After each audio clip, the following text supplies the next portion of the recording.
Cette année de crise pandémique a accéléré un phénomène qui montait déjà en puissance avant, l'essor de la finance verte et des fonds estampillés ISR. Bonjour Jean-François. Oui, bonjour David. Jean-François Bay, directeur général de Cantali. C'est vrai que jamais autant de fonds ISR, Investissement Socialement Responsable, ont été distribués en France cette année et des actifs qui ont quasiment doublé. Enfin, je ne sais pas si on a déjà vu ça auparavant.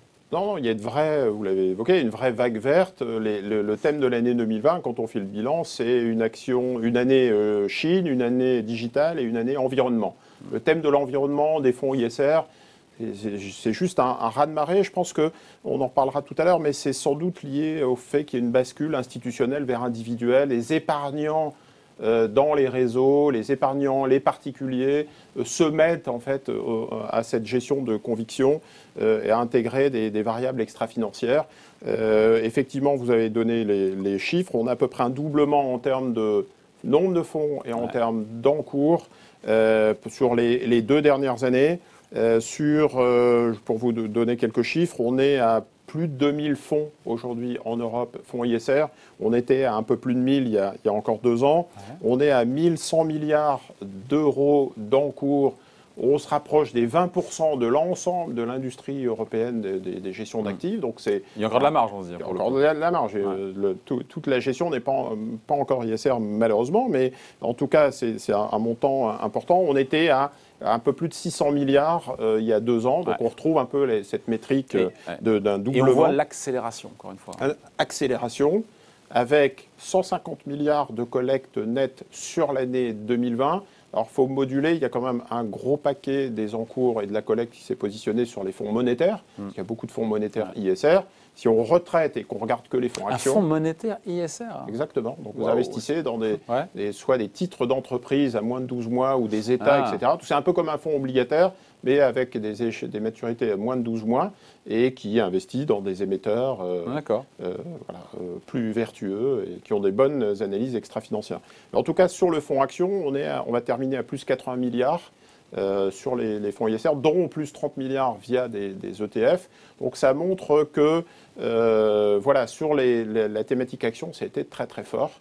D'autant que 50% de la collecte en Europe est allée justement sur ces fonds ISR. Exactement. Alors quand on regarde un petit peu plus dans le détail, on se dit mais alors action ISR, ça veut dire quoi? Est-ce qu'on reste sur une gestion un peu éthique, comme on disait il y a une dizaine d'années? En fait, non, on s'aperçoit que c'est un peu un alignement des planètes, en fait. C'est-à-dire que pour avoir ce type de collecte, il faut que les réseaux de distribution soient en ordre de bataille et que les investisseurs puissent identifier des convictions, des thématiques qui leur parlent. Et donc, on a cet aspect d'impact investing qui est relativement nouveau. Donc, vous êtes un peu moins best in class. J'investis dans des entreprises qui sont en transition totale et en train de verdir et en train de passer à l'énergie renouvelable. Mais moi, en tant qu'investisseur, je ne suis pas tellement convaincu par Total parce qu'il y a quand même une grosse partie d'énergie fossile. Je voudrais plutôt me diriger et financer en fait l'éolienne, l'hydrogène et toutes ces énergies renouvelables. Donc on a une bascule où aujourd'hui sur les marchés financiers, on peut acheter des valeurs vraiment, j'allais dire, pures, des pure players sur ces énergies renouvelables, sur ces thématiques, et donc des sociétés de gestion qui embrayent et qui proposent ce type de portefeuille. Et c'est ce qu'on a constaté chez Cantalis.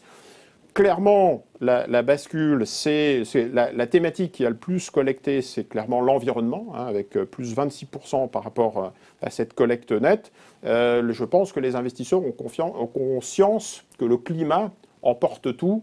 C'est vraiment, s'il y a un réchauffement climatique, s'il y a finalement 60% de la population qui est dans une zone invivable, trop de température, trop d'humidité, ça va venir emporter les autres critères, que ce soit S sur le social, le G, ou même des critères financiers. C'est surtout le critère E qui l'emporte sur le reste. C'est surtout le critère E. Comme environnement. Exactement. Et quand on saucissonne le critère environnement et qu'on regarde les fonds qui ont le plus collecté, un doublement des encours sur l'énergie renouvelable, en numéro 2, le climat, et en numéro 3, l'agriculture bio.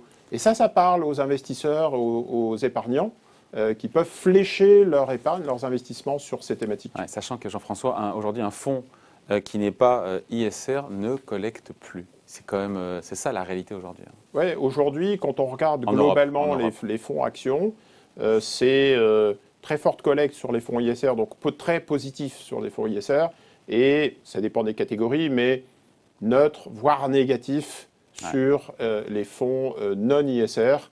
J'allais dire, on se retrouve un peu avec cette dichotomie, c'est-à-dire que c'est pas je boude les fonds non ISR, c'est que j'ai tendance à sortir pour rentrer. En fait, il y a une vraie rotation, il y a un vrai arbitrage. C'est un peu comme dans la consommation bio. Si vous faites du bio, vous ne faites pas du bio à moitié, David. Vous ne dites pas, ah ouais, je vais prendre des pommes ou des fruits, du lait, avec un peu de nitrate et un peu de pesticides, c'est pas grave, ça ira quand même. Donc vous dites, non, je bascule sur du 100%. Ouais. Et c'est sur la finance, c'est pareil. On a des épargnants militants qui, du coup, ont tendance à sortir de ce qui est un peu gris pour rentrer dans du vert. Ouais, avec une montée en puissance qu'on retrouve aussi dans la gestion passive, ce qu'on voit.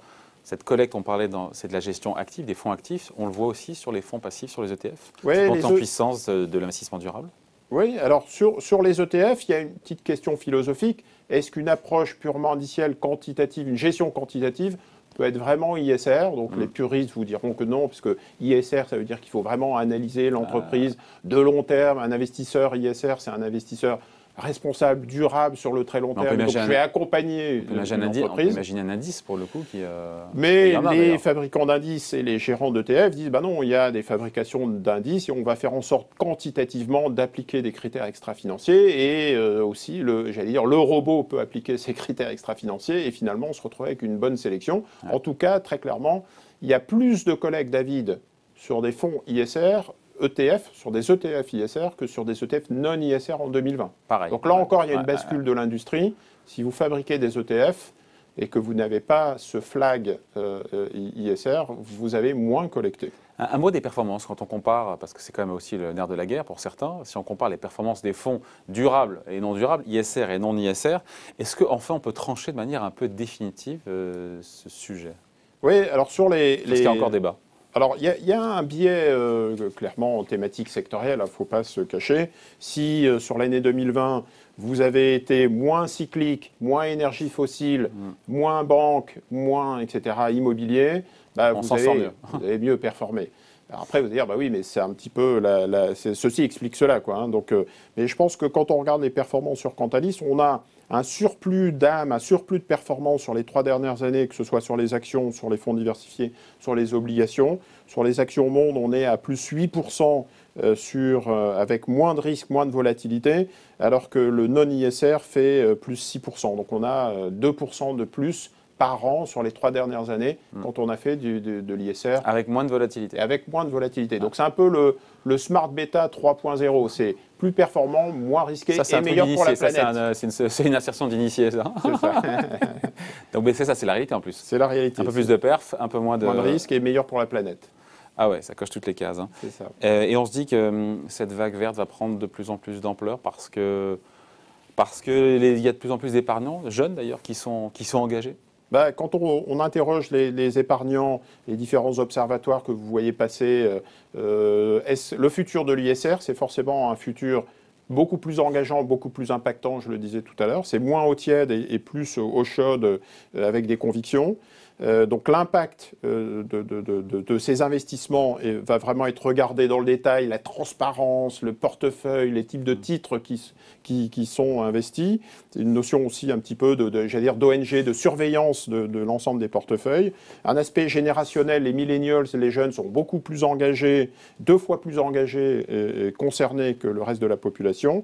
Et les femmes aussi, c'est assez rigolo de voir que c'est 84% de sensibilité. Êtes-vous intéressé par l'ISR par rapport à des hommes à 67%? Et on sait malheureusement... Je ne sais pas si c'est rigolo, mais en tout cas, ce n'est pas surprenant. C'est pas surprenant. Puis la finance a été très masculine. Oui, et donc, c'est bien d'avoir cette bascule et d'avoir une perception féminine plus en faveur de l'ISR. Donc, clairement, David, on refera des émissions sur l'ISR, sur Ecorama et sur Boursorama. Sûrement. C'est une thématique qui ne va pas s'arrêter. Ecorama, ISR. Petite question, est-ce que ça surfinit là-dessus? Est-ce que ça suit en termes d'offres? Est-ce que les contrats d'assurance vie, pour le coup, se verdissent pour suivre, évidemment, je me dis que la réponse est oui, hein, pour suivre cette appétence des investisseurs? Pour avoir cette vague verte, il faut que ça passe sur du retail. L'investisseur particulier puisse avoir accès à des fonds. Donc l'assurance vie. 90% de la collecte, la gestion du patrimoine passe par l'assurance vie en France, et pas trop par le compte titre. Et donc, assurance vie, unité de compte, UC, vert, Et solidaire, et ça suit, et l'industrie suit, les assureurs suivent. Et c'est à peu près, la moyenne des unités de compte, c'est à peu près 25% des unités de compte aujourd'hui qui sont vertes ISR. Potentiellement. Donc, Ouais. ça donne un certain choix. Après, il faut regarder ce qu'on met dans la vitrine. Vous avez des assureurs qui jouent, j'allais dire, la réglementation à minima en disant j'ai une ou deux UC vertes, mais je ne le mets pas La réglementation en n'impose pas vitrine. plus. Et il y a des assureurs, au contraire, qui basculent clairement sur du 100% fonds ISR.